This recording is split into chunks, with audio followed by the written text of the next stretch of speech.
Courtney Cox here in Minnesota for Super Bowl 52, and if you can tell, we just did a nice event for Tom versus Time, and I'm joined now with the director and producer, Gotham. Thanks so much for taking the time to talk with us. Yeah, thanks for having me. We just saw the latest episode, and it was incredible, hilarious, heartwarming. We got to see his birthday. We got to see Costa Rica.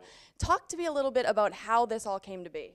Well, I've been friends with Tom for about 5 or 6 years, and I've tried to convince him over that time to sort of document some of this, what I think has been sort of history in the making for that length of time. And, you know, Tom just very politely always sort of declined on doing it.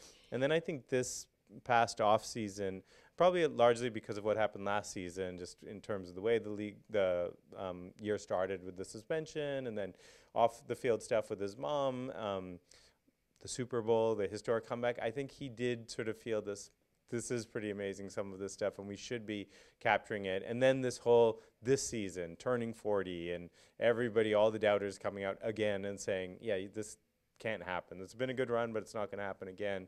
Nobody does this. And I think Tom, you know, he's a competitor, and so he's like, okay, well, it is going to happen again, and I'm going to show you how it's going to happen again.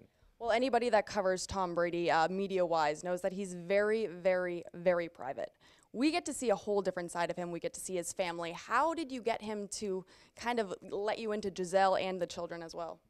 I mean, look, I think it's all the credit really goes to him and to Giselle. And, you know, there's a tremendous sense of trust. And, you know, that's a great responsibility, actually.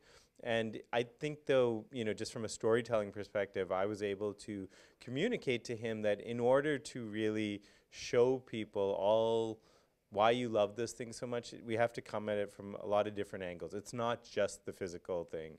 It's this family that, you know, there's, you know, 3 children, there's a high-profile wife, there's, you know, sprawling amounts of cousins and nieces and nephews and stuff like that. So these are all the things he manages to perform at this elite level. So I think he got, you know, he's a super smart guy.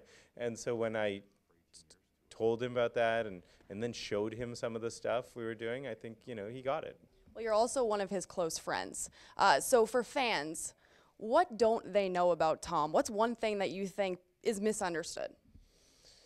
You know, there's a sort of perception of Tom that he's this sort of maniacal robot, you know, in terms of his obsession with football and his training and all of that.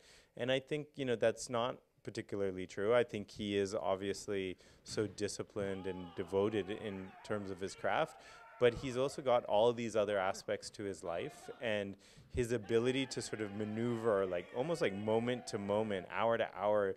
You know, he'll be playing in a big game, you know, in Foxborough, and literally hours later be in the back of a car trying to fiddle with getting his phone to sync with his car so he can play Moana sing-alongs for his daughter. You know, like, that's him, and she doesn't care whether or not they won or lost against the Carolina Panthers. She, you know, that's her dad. And so I think that ability to maneuver that is something that, you know, people don't get to see.